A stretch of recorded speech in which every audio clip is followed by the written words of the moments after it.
आधी आपण अनिवार्य केली होती, काल जो GR काढला त्यात अनिवार्यता काढून टाकली आहे। कुठलीही तिसरी भारतीय भाषा तुम्हाला शिकता येईल। नवीन शैक्षणिक धोरणामध्ये मातृभाषा ही अनिवार्य आहे, त्याच्या व्यतिरिक्त 2 भाषा, त्यातली एक भारतीय भाषा असली पाहिजे। हिंदी कंपल्सरी केल्याचा, अनिवार्य केल्याचा तुम्ही काय सांगाल? मोरे दादा सुद्धा इथेच आहेत, याच्यावरून खूप वादंग आधीच झालाय।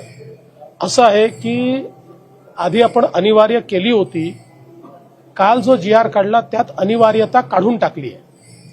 आता आपण असं म्हटलेलं आहे की कुठलीही तिसरी भारतीय भाषा तुम्हाला शिकता येईल। 3 भाषेचं सूत्र नवीन जे काही शैक्षणिक धोरण आहे त्यांनी केलं।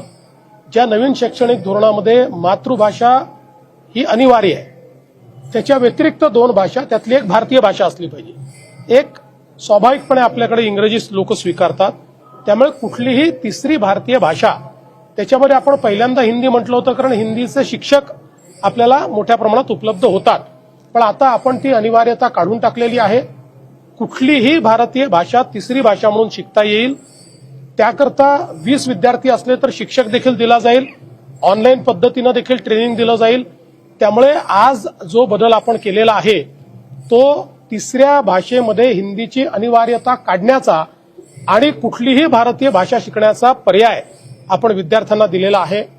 मला एकच गोष्ट सांगायची आहे की आपण सगळे लोक इंग्रजीचा पुरस्कार करतो आणि भारतीय भाषांचा तिरस्कार करतो, हे योग्य नाहीये।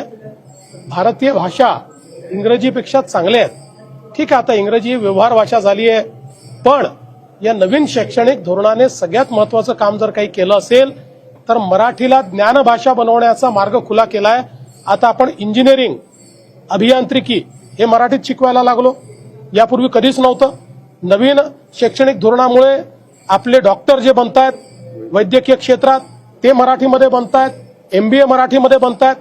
म्हणजे नवीन शैक्षणिक धोरणाने मराठीला वैश्विक भाषा, ज्ञानभाषा आणि अर्थकारणाची भाषा बनवण्याचं दालन उघडं केलंय आणि महाराष्ट्र सरकारने ते स्वीकारलेलं आहे। म्हणून मला असं वाटतं की अशा प्रकारचा विवाद हा योग्य नाहीये। आपण तुम्ही जर तोच GR बघितला असेल तर त्यात सांगितलंय कुठल्याही प्रकारची शाळा असो मराठी अनिवार्यच असेल, ते मराठीला पर्याय नाहीये, हिंदीला मात्र पर्याय दिलेले आहेत। कुठलीही भारतीय भाषा ज्याला जी शिकायची आहे ती शिकता येईल। राज ठाकरेंनी पत्रकार परिषद घेतली, थोडं कन्फ्युजन दिसतंय मग या निर्णयामुळे। माझी राज ठाकरेंची चर्चा झाली, त्यांचा आग्रह आहे की 2च भाषा असल्या पाहिजेत, तिसरी भाषा तुम्ही लादू नका।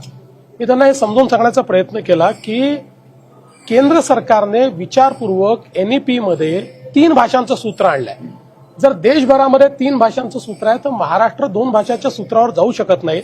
NEP देशाकरता आहे। आपल्याला कल्पना आहे की 3 भाषा सूत्राच्या विरुद्ध तमिळनाडू कोर्टमध्ये देखील गेलं, कारण कोर्टाने ते मान्य केलं नाही। आणि आपल्या देशातली एखादी अधिकची भाषा शिकण्यामध्ये काही वाईट काय आहे, गैर काय आहे?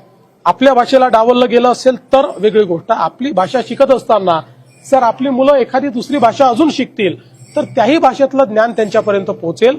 त्यामुळे जो काही सन्माननीय श्री राज ठाकरेंचा आग्रह आहे की 2च भाषा ठेवा, मला असं वाटतं की केंद्र सरकारने NEPच्या माध्यमातून 3 भाषेचं सूत्र, आणि हे काही NEP केवळ केंद्र सरकारने तयार केली नाही, देशभरातल्या एक्सपर्ट्सनी बसून NEP तयार केली।